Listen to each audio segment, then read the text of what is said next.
It's about moving somebody from telling to asking. And why that? What I found is you move and engage people through asking questions. When you ask a question, it demands something to the listener.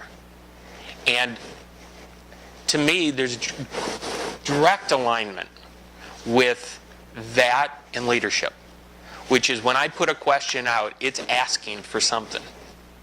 It's just asking. It's waiting for a response. And whether the person actually responds to you or it's through their intellectual processing, it's happening. And as a leader, what more could you ask for than to get your team moving in a direction towards your goal? I think good leaders, exceptional leaders, ask good questions. I think they ask bad questions too. The piece is, what distinguishes them is they ask a lot more questions than those that don't. And what I found was that as they get more and more involved in looking at the questions they're asking, they get better and better and better over time.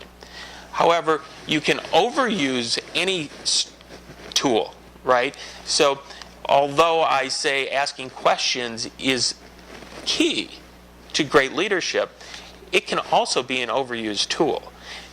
The leader who actually knows what they want somebody to do and then uses leading questions to get somebody to do it. In today's world, we're managing really bright people and we're leading really bright people. They see right through that and they don't really care for it.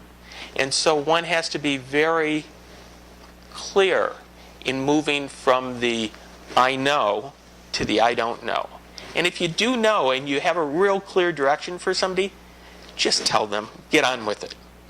It's not, it's not that leaders just ask questions 100% of the time.